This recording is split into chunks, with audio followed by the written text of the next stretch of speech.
तैयबा ताहिरा रदियल्लाहु अन्हा फरमाती हैं, आहा। मैं अपने हुजरे में अकेली थी। मैंने सोचा काश मेरे ख़ानदान की चंद औरतें मेरे पास होती, मेरे हुजरे में होती, मेरे कमरे में होती। सैयदा आमना का बयान है, आप फरमाती हैं मुझे प्यास लगी, पानी का शरबत वल्लाह आलम जन्नती शरबत था, सैयदा आमना की बारगाह में पेश किया गया। आप फरमाती हैं प्यास दूर हो गई, बेचैनी हुई, परिंदे ने मेरे जिस्म से परों को टच किया, बेचैनी बेकरारी दूर हो गई। मेरी नज़रों के सामने से ही जब हाथ उठा लिए गए, सरकार की पैदाइश का वक्त करीब है, मैंने 3 झंडे देखे, एक मशरिक में, दूसरा मगरिब में, तीसरा काबे की छत पर। सैयदा आमना फरमाती हैं अब सरकार की विलादत व सआदत का वक्त करीब आ गया। मैंने सोचा काश कुछ मेरे ख़ानदान की औरतें मेरे पास होती, बच्चे की पैदाइश होने वाली है, बच्चे की विलादत होने वाली है। सैयदा आमना फरमाती है मैं सोच रही थी, क्या देखती हूँ इतने में बहुत ज़्यादा हसीन व जमील, बहुत खूबसूरत, बहुत ज़्यादा हुस्न व जमाल वाली कुछ खातून चली आ रही हैं। उन्होंने सलाम किया, मैंने सलाम का जवाब दिया। सैयदा आमना का बयान है, आप फरमाती हैं मैंने पूछा आप कौन है, कहाँ से आई हैं? आज से पहले इतनी हसीन व जमील खातून मैंने नहीं देखी थी। उन्होंने कहा मैं हज़रत ईसा अलैहिस्सलाम की वालदा कुंवारी मरियम हो। अल्लाह अल्लाह। सैयदा आमना अर्ज़ करती हैं ये सब कौन है? उधर से जवाब आया ये फ़िरौन की बीवी आसिया है, इब्राहीम खलीलुल्लाह की बीवी सैयदा हाजरा है, और ये सब की सब जन्नत की हूरें हैं। ए आमिना मुबारक हो, तुम्हारे घर में जो बच्चा आने वाला है वो तमाम अंबिया और मुरसलीन का सरदार है, अल्लाह का महबूब है। ए आमना तुम्हारे घर में कोई आम बच्चा नहीं आ रहा है, बल्कि वो आ रहा है जिसके सदक़े में कायनात को वजूद बख्शा गया है। सैयदा आमना फरमाती हैं मैं समझ गई अल्लाह ने अपने महबूब के इस्तक़बाल के लिए इन्हें जन्नत से भेज दिया है। सुभान अल्लाह, सुभान अल्लाह। उसके बाद सैयदा आमना फरमाती हैं खरजा मिन्नी नूर, मुझसे एक नूर निकला, उस नूर की रोशनी में मैंने मक्कतुल मुकर्रमा से बसरे के ऊँटों की गर्दनों को मुलाहजा फरमा लिया। अल्लाह अल्लाह अल्लाह अल्लाह। आप फरमाती हैं खरजा मिन्नी नूर, मुझसे नूर निकला, मैंने उस नूर की रोशनी में मक्कतुल मुकर्रमा से बसरे के महल्लात को देख लिया। हज़रत सफ़िया बिनते अब्दुल मुत्तलिब का बयान है, आपने फरमाया जब सरकार पैदा हुए, पाको साफ पैदा हुए, नाफ बुरीदा पैदा हुए, खतना शुदा पैदा हुए, गुस्ल दिए हुए थे, बाल बने हुए थे। सफ़िया बिनते अब्दुल मुत्तलिब फरमाती हैं जब सरकार की पैदाइश हुई मैं सैयदा आमना के हुजरे में थी, आपकी खिदमत में थी, मैं हैरान रह गई। आज से पहले मैंने किसी बच्चे की पैदाइश ऐसी ना देखी थी। जब सरकार पैदा हुए पूरा कमरा नूर से मुनव्वर हो गया। अल्लाह अल्लाह। आप फरमाती हैं गुस्ल दिए हुए, नाफ बुरीदा, खतना शुदा, बाल बनाए हुए, अल्लाह अल्लाह। ऐसा लगता था जैसे अल्लाह ने अपने महबूब को कायनात के अंदर दूल्हा बनाकर भेजा हो। सुभान अल्लाह, सुभान अल्लाह। नारे तकबीर, नारे रिसालत, नारे हैदरी, नारे गौसियत, मशरके आला हजरत जिंदाबाद जिंदाबाद। सुभान। उसके बाद सैयदा आमना फरमाती हैं एक बदली आई और सरकार मेरी नजरों से ओझल हो गए। उसमें से मुझे घोड़ों के हिनहिनाने, परिंदों की आवाजें सुनाई देती थी, कुछ इंसानों की बोली भी मालूम होती थी। कोई कहने वाला कहता था, मुनादी निदा देता था इन्हें मशरिक से मगरब की सैर कराओ, तमाम दरियाओं की गश्त कराओ, तमाम कायनात की सैर कराओ, ताकि तमाम कायनात को इनका हुलिया, इनका इसमें पाक और इनकी सिफत मालूम हो जाए। अल्लाह अल्लाह। कोई कहने वाला कहता था इन्हें हजरत आदम अलैहिस्सलाम की सूरत, हजरत शीस अलैहिस्सलाम की मारिफत, हजरत नूह अलैहिस्सलाम की शुजाअत। अल्लाह अल्लाह कहने वाला कहता था इब्राहीम खलीलुल्लाह की खुल्लत, इस्माइल ज़बीहुल्लाह की ज़बान, इसहाक अलैहिस्सलाम के कमलात, मूसा कलीमुल्लाह की शिद्दत, याकूब अलैहिस्सलाम की बशारत, योशे अलैहिस्सलाम का जिहाद, दाऊद अलैहिस्सलाम की आवाज़, इलियास अलैहिस्सलाम का वक़ार, ईसा रूहुल्लाह के कमलात अता कर दिए जाएंगे। इन्हें तमाम अंबिया और मुरसलीन के कमलात से मुज़य्यन कर दो। अल्लाह अल्लाह। सैयदा आमना फरमाती हैं उसके बाद जो थे सरकार मेरी नजरों के सामने आए तो क्या देखती हूँ, आपके जिस्म पाक से पानी की बूंदें टपक रही थी, सब्ज रेशम के कपड़े में लिपटे हुए थे। अल्लाह अल्लाह। आप फरमाती हैं मैं देखती रह गई, मेरे बेटे के चेहरे से नूर निकल रहा था, ऐसा नूर निकल रहा था। मैंने आलम तसव्वुर में सैयदा आमना के दामन को थामा, अर्ज किया ए मेरे नबी की वालदा, आप बताइए मेरे नबी के चेहरे अनवर से कैसा नूर निकल रहा था, कैसा नूरानी चेहरा था। सैयदा आमना की तुरबत से आवाज आएगी, नूर ऐसा था मैं बार बार अपने बेटे मुस्तफा के चेहरे पर निगाह जमानी चाहती थी मगर निगाह नहीं जमती थी, मेरी निगाहें मुस्तफा के चेहरे पर ठहर ही नहीं पाती थी। वाह वाह वाह वाह, सुभान अल्लाह। मैंने आलम तसव्वुर में सरकार आला हजरत की बारगाह में अरीजा पेश किया, ए सरकार आला हजरत अजीमुल बरकत मुजद्दिद दीन व मिल्लत कंजुल करामत, आपके लोग गीत गाते हैं, आपके नाम के लोग तराने पढ़ते हैं, आप आशिक सादिक हैं, आप आशिक कामिल हैं। आप बताइए जब मेरे नबी पैदा हुए नबी की क्या शान थी, क्या मकाम था, क्या मर्तबा था, नबी की अजमत क्या थी। आज भी बरेली से आला हजरत की तुरबत से आवाज आएगी, सुबह तैबा में हुई, बटता है बाड़ा नूर का, सदका लेने नूर का, आया है तारा नूर का, और या रसूल अल्लाह मैं गदा तू बादशाह, भर दे प्याला नूर का, नूर दिन दूना तेरा दे डाल सदका नूर का, और तेरी नस्ल पाक में है बच्चा बच्चा नूर का, तू है ऐने नूर तेरा सब घराना। वाह वाह, नारे तकबीर, नारे रिसालत, नारे हैदरी, नारे गौसियत, मसलके आला हजरत, फैज़ाने आला हजरत, जश्न आमदे मुस्तफ़ा कॉन्फ्रेंस, अंजुमन गुलामान मुस्तफ़ा, हुजूर मुफ्ती सैयद रिजवान मियाँ साहिब किबला जिंदाबाद जिंदाबाद। मैंने अर्ज किया सरकार आला हजरत आप बताइए जब नबी की पैदाइश हुई, अल्लाह अल्लाह, सरकार आला हजरत बरेली से पुकार उठे, सुबह तैबा में हुई, बटता है बाड़ा नूर का, सदका लेने नूर का, आया है तारा नूर का, और या रसूल अल्लाह तेरी नस्ल पाक में है बच्चा बच्चा नूर का, तू है ऐने नूर तेरा सब घराना नूर का। मैंने अर्ज किया ए आला हजरत थोड़ा सा और आगे बढ़िए और हमें समझाइए, आवाज आएगी आला हजरत की तुरबत से, कौन देता है, देने को मुंह चाहिए, देने वाला है सच्चा हमारा नबी। आवाज आएगी आला हजरत की तुरबत से,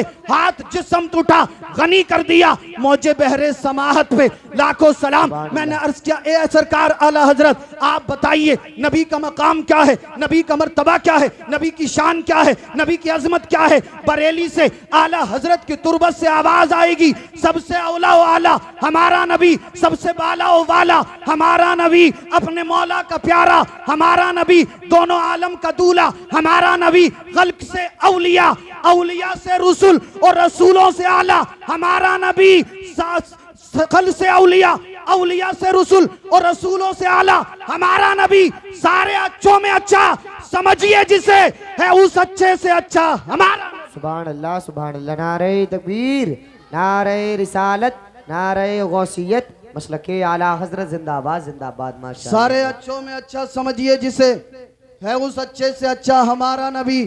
सैयदा आमना फरमाती है मेरे बेटे की पैदाइश हुई, मैंने बहुत सारे अजीबो गरीब वाकयात देखे।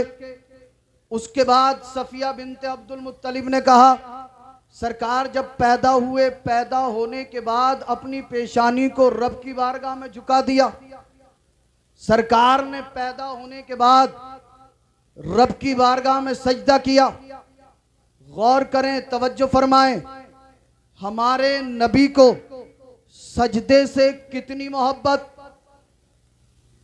पैदा होने के बाद रब की बारगाह में सजदा करें। एक आज हमें ना ईशा पढ़ते, ना फजर पढ़ते, ना जोहर पढ़ते, ना मगरिब पढ़ते, और दावे पे दावे पेश किए जा रहे हैं सरकार का दामन नहीं छोड़ेंगे, अल्लाह पैगंबर आजम का दामन नहीं छोड़ेंगे। मेरे कहने का हरगिज ये मतलब नहीं है कि आपने सरकार का दामन नहीं पकड़ा है या आप सरकार के आशिक नहीं हैं, मगर आप खुद सोचें जो सरकार की मोहब्बत में 5 वक्त नमाज नहीं पढ़ सकता वो किस दर्जे का आशिक होगा? सही बात। वो किस दर्जे का गुलाम होगा? सरकार पैदा हुए सजदा किया। मदारिजुन नबुव्वा शवाहिदुन नबुव्वा में लिखा हुआ है, सजदा करने के बाद या रब्बे हबली उम्मती, या रब्बे हबली उम्मती, या रब्बे हबली उम्मती, ए रब मेरी उम्मत को मेरे हवाले कर दे, ए रब मेरी उम्मत को मेरे हवाले कर दे। सरकार पैदा होने के बाद सजदा करें और सजदे में जाकर हम जैसे गुनाहगारों के लिए दुआ करें, तो क्या हमारी अकीदत जवाब नहीं देती? अरे जिस नबी के सदक़े में हम खाते पीते, जिस नबी के सदक़े में हमें इज्जत मिली, वकार मिला, मकाम मिला, तहारत मिली, पाकीज़गी मिली, अज़मतें मिली, क्या हम उस नबी के मोहब्बत में 5 वक्त की नमाज जमात के साथ नहीं पढ़ सकते? पढ़ेंगे ना इंशाअल्लाह? इंशाअल्लाह पढ़ेंगे इंशाअल्लाह। तो बोली दो यार। अच्छा, अगर आप नमाज नहीं पढ़ेंगे तो क्या एंटीने वाले पढ़ने के लिए आएंगे? भाई वो तो आएंगे नहीं। और यार आज आप देख रहे हो पूरी दुनिया आपके पीछे पड़ी हुई। सच्ची बात। कोई मस्जिदों के पीछे, कोई अजानों के पीछे, कोई नमाजों के पीछे। कोरोना जैसी मोहलक बीमारी पूरी दुनिया में फैल गई और हजारों लोग हमारे दरमियान से चले गए जी। लोग बोले बड़ी खतरनाक बीमारी है, घरों से निकलना बंद हो गया। मगर अफसोस की बात यह है कि इतनी खतरनाक बीमारी में भी जो मुसलमान शराब पी रहा था वो पी रहा है, उसने तौबा नहीं की है। जिसकी दाढ़ी मुंड रही थी आज भी मुंड ही रही है, उसने दाढ़ी नहीं छोड़ी। जो जिस तरह का गुनाह कर रहा था गुनाह में लगा हुआ ही है, उसने गुनाह से तौबा नहीं की। याद रखना एक दिन वो आने वाला है कि हम सब मौत के आगोश में चले जाएंगे और जब कब्र में जाएंगे, कब्र के अंदर 3 दिन में इंसान का जिस्म गलना और सड़ना शुरू कर देता है। हजरत सईद इब्न मुसय्यब रहमतुल्लाह अलैह फरमाते हैं कि 3 दिन के अंदर इंसान का जिस्म कब्र में गलना और सड़ना शुरू हो जाता है। सईद इब्न मुसय्यब रहमतुल्लाह अलैह ने फरमाया, बात जब आ गई तो अर्ज किए देता हूं। आप फरमाते हैं कि मैं हजरत अली करमल्लाहु वजहुल करीम के साथ कब्रिस्तान गया। जब कब्रिस्तान गया तो आप फरमाते हैं कि मैं हैरान हो गया। लोगों ने अर्ज किया, ये सईद इब्न मुसय्यब रहमतुल्लाह अलैह हैरान होने की वजह क्या है? तो आप कहते हैं, लोगों जब मैं हजरत अली करमल्लाहु वजहुल करीम के साथ कब्रिस्तान गया, अली ने कब्रिस्तान में दाखिल होने के बाद सलाम किया, अस्सलामु अलैकुम या अहलल कुबूर। तो कब्र से सलाम का जवाब आया, वालैकुम सलाम या अली। सुभान अल्लाह। मचलकर बोलो यार सुभान अल्लाह। आज हम और आप कब्रिस्तान जाते, कब्रिस्तान में जाकर सलाम करते, कभी आपने जवाब सुना? कब्र वाले जवाब देते हैं, ये मत समझ लेना जवाब नहीं देते। कब्र वाले जवाब देते हैं, मगर हमारे अंदर इतनी ताकत, इतनी पावर, ऐसी कुव्वत समात नहीं जो हम कब्र वालों के सलाम के जवाब को सुन सकें। मगर सुभान अल्लाह, हजरत सईद इब्न मुसय्यब फरमाते हैं कि जब मैं हजरत अली करमल्लाहु वजहुल करीम के साथ कब्रिस्तान गया और कब्र वालों को सलाम किया तो कब्र से सलाम का जवाब आया, वालेकुम सलाम या अली। आप फरमाते अली ने भी उसे सुना और अली के सदक़े में मैंने भी उसे सुना। सुभान अल्लाह। आप मुझे बताइए, ये अली हैं, अली नबी नहीं है, नबी के गुलाम अली हैं। अरे नबी के गुलाम अली की कुव्वत समात का आलम ये है, तो फिर मेरे नबी मुस्तफा की कुव्वत समात का आलम क्या हो? वाह वाह वाह, सुभान अल्लाह सुभान। हम यहाँ पर बैठकर जब नबी की पैदाइश का जिक्र करेंगे, नबी पर दुरूद पढ़ेंगे, नबी की बारगाह में अकीदत पेश करेंगे, तो इंशाअल्लाह हमारे नबी उसे जरूर समात फरमाएंगे।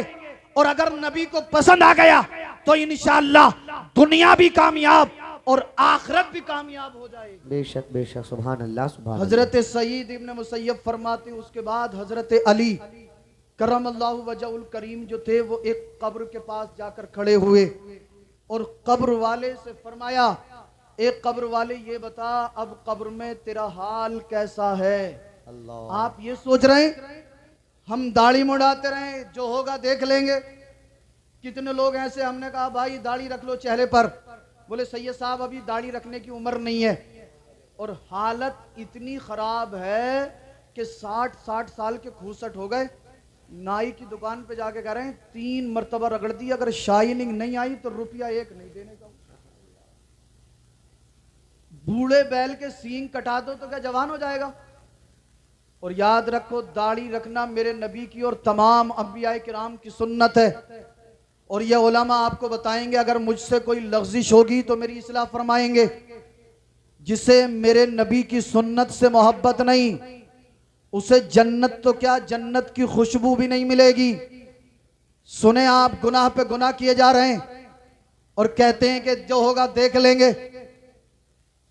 चेहरे पे दाढ़ी रखने के लिए कहो तो नजरअंदाज, नमाज नहीं कल से पढ़ लेंगे, परसों से पढ़ लेंगे। ऐसा भी हो सकता आज आपको मेरी बातें भले ही बुरी लग रही हो, मगर एक दिन आप मुझे जरूर याद करेंगे। वो दिन वो होगा जब मौत का फरिश्ता आपके सामने खड़ा होगा। आप कहोगे यार एक आलिम दीन था, अल्लाह और उसके रसूल का वास्ता देकर हाथ जोड़कर रसूल पाक का जिक्र करने के बाद हमसे अर्ज कर रहा था कि अल्लाह की रजा के लिए, सरकार की मोहब्बत में चेहरे पर दाढ़ी सजा लो, अल्लाह की रजा के लिए नशा करना छोड़ दो, अल्लाह की रजा के लिए झूठ बोलना, चुगली करना, हर तरह का गुनाह करना छोड़ दो। काश उस दिन हमने उस आलिम दीन की बात में बात मिलाई होती, उस दिन हमने आलिम दीन की बात पर लब्बाइक कहकर गुनाहों से तौबा की होती। आज हमें दर्द ना होता, आज हमें तकलीफ ना होती। और याद रखना आज आप बहुत अकड़ में हैं, आज आप बहुत बन सवर कर, हालत ये शादी का मौका हो तो 4 नौजवान इधर खड़े, 4 इधर खड़े, 4 इधर खड़े, हमारी बहनें, हमारी बेटियां 4-4 घंटे आईनों के सामने सज कर सवर कर मेकअप करने के बाद टाइट लिबास पहनकर आगे से पीछे दुपट्टा लटकाकर गैर मर्दों के सामने घूमती हैं। हमने कहा भाई शादी है, बहन बेटियों को बेपर्दा क्यों घुमा रहे हो? बोले सैयद साहब शादी के मौके पर ऐसा होता है। मैंने कहा सुन, शादी करना, निकाह करना मेरे नबी की सुन्नत है और तू अपनी बहन बेटियों को बेपर्दा घुमा रहा है। और बेपर्दा घुमाता है, सुने, जो उसकी बहन बेटियां बेपर्दा घूम रही हैं कान खोलकर सुन ले, हश्र के दिन उनसे पूछा जाएगा तूने अपनी बहन को, अपनी बेटी को, अपनी मां को पर्दे में क्यों नहीं रखा? कोई जवाब नहीं होगा। और फिर शिकायत ये सैयद साहब कमाते बहुत हैं, घर के अंदर बरकत नहीं होती। अल्लाह। आप मुझे बताइए, जिसकी जवान बहन, जवान बेटी, जवान बीवी बेपर्दा होकर गैर मर्दों के सामने घूमती हो, उसके घर में अल्लाह की रहमतें होंगी? नहीं। उसके घर में अल्लाह की बरकतें होंगी? हरगिज़ नहीं, हरगिज़ नहीं। याद रखना, आज आप चाहे कितना भी अकड़ लो, लोग फैशन के नाम पर बेहयाई को फॉलो कर रहे हैं। सैयद साहब मॉडर्न एज है, मॉडर्न जमाना है, आजकल तो दौर ही ऐसा चल रहा है। मैंने कहा दौर कोई सा भी हो, हमें हर हाल में अल्लाह और उसके रसूल की जात पर ही साबिर और शाकिर रहना है। शादी का मौका हो या कोई और खुशी की तकरीब हो, हर हाल में अपनी बहनों को, अपनी बच्चियों को, अपनी माओं को पर्दे में रखें, इसलिए कि ये हमारी इज्जत है, ये हमारा वकार है, ये हमारा मकाम है। अगर हमारी बहन की इज्जत सलामत है तो हमारी इज्जत सलामत है। अगर आपने इनकी इज्जत की हिफाजत नहीं की और आप गुनाहों से नहीं बचे तो वो दिन आने वाला है, मौत का फरिश्ता आपके सामने खड़ा होगा। मौत का फरिश्ता आपके जिस्मों से आपकी रूह को निकाल लेगा और आपके घर वाले, आपके अइज़्ज़ा, अहिब्बा, अकरबा, दोस्तों, हबाब आपके जिस्म से आपके लिबास को उतार लेंगे। उतारने के बाद सादा सा, सिंपल सा 4 गज का टुकड़ा तुम्हारे जिस्म पर लपेट दिया जाएगा, जिसे दुनिया कफन के नाम से जानती है। लपेट कर तुम्हें कब्र में दबा दिया जाएगा। जब आप कब्र में जाएंगे, याद रखना दुनिया की कोई ताकत, दुनिया की कोई पावर, दुनिया की कोई कुव्वत आपको अजाब कब्र से नहीं बचा सकती। आप कब्र में पहुंचेंगे, 3 दिन के अंदर खोपड़ी के बाल झड़ जाएंगे, 3 दिन के अंदर आंखों के गूदे निकलकर बाहर आ जाएंगे, 3 दिन के अंदर पसलियां टूट जाएंगी। जरा गौर करें, तवज्जो फरमाएं, इंसान की एक पसली टूट जाती है, जमीन पर एड़ियां रगड़ रगड़ कर दम तोड़ देता है। अल्लाह। एक छोटा सा बिच्छू इंसान को डस ले, इंसान कई कई घंटे तक दर्द से तड़पता रहता है। एक छोटा सा सांप इंसान को डस लेता है, इंसान उसके जहर को बर्दाश्त नहीं कर पाता। सरकार फरमाते हैं, जो गुनहगार होगा नमाजों को कज़ा करेगा, चेहरे पे दाढ़ी नहीं रखेगा, झूठ बोलेगा, नशा करेगा, जब ये कब्र में जाएगा कब्र उसे ऐसे दबाएगी कि उसकी बाईं साइड की पसलियां दाईं साइड में और दाहिनी साइड की पसलियां बाईं साइड में। अल्लाह अल्लाह। सरकार फरमाते हैं, ऐसे लोगों की कब्रों में अजाब के बिच्छू मुसल्लत कर दिए जाएंगे। बिच्छू कैसा? ऊंटों में सबसे लंबा ऊंट होता है बुख्ती ऊंट, उससे भी ज्यादा लंबा चौड़ा जहन्नम के अजाब का बिच्छू होगा। एक डंक मारेगा 70 साल तक उसका जहर चढ़ता रहेगा। 4.5 किलोमीटर 3 लंबे मील गंजे सांप फने मारेंगे, डसते रहेंगे। अल्लाह अल्लाह। ए इंसान, तेरी औकात क्या है, तेरी हैसियत क्या है? ए अकड़ने वाले सोच, हमने ऐसे लोगों को भी देखा है जो शराब के पौए हाथ में लेकर रोड पर घूमते थे, ये कहते थे हम देखेंगे हमें गुनाह करने से कौन रोकेगा। हमने ऐसे लोगों को भी देखा है जो डीजे के साउंडों पर फाहिशा औरतों के साथ नाचते थे और ये कहते थे हम देखेंगे हमें कौन रोकेगा। साल 2 साल गुजरे, मरज में मुब्तला हुआ, बीमारी में मुब्तला हुआ, चारपाई पे पड़ गया, प्यास लगी है, घर वालों से पानी मांग रहा है, घर वाले चम्मच से मुंह में पानी डालते हैं मगर पानी हलक से नीचे नहीं उतरता। आप मौत को भूल गए, आप कब्र को भूल गए, आप हश्र को भूल गए। आइए मेरी आवाज में आवाज मिलाइए, जो दाढ़ी नहीं रखता दाढ़ी रखे, नबी की गुलामी का सबूत पेश करे। जो नमाज नहीं पढ़ता नमाज पढ़े, नबी की गुलामी का सबूत पेश करे। जो झूठ बोलता है तौबा करे, नबी की गुलामी का सबूत पेश करे। अल मुख्तसर, ये जो जिस तरह का गुनाह कर रहा है वो गुनाह से तौबा करे, रब की बारगाह में झुके, नबी की गुलामी का सबूत पेश करे और दुनिया वालों को ये बता दे, ए दुनिया वालों, वो कोई और होगा जो अपना ईमान दे देगा। अरे नबी का चाहने वाला नामे नबी पर जान दे। वाह वाह वाह, नारे तकबीर। दोनों हाथ उठा करके नारे का जवाब दे, नारे तकबीर, नारे रिसालत, नारे हैदरी, नारे गौसियत, मसलके आला हजरत अजमत मुस्तफ़ा जिंदाबाद जिंदाबाद। सुभान अल्लाह सुभान अल्लाह। आज कितनी खामियां हमारे मुआशरे में पैदा हो गई। अल्लाह। और आपके भोजपुर में भी शायद कोई घर ऐसा नहीं निकलेगा जिसमें बीमारी और परेशानी ना हो। सच्ची बात। सच बात है या गलत बात है?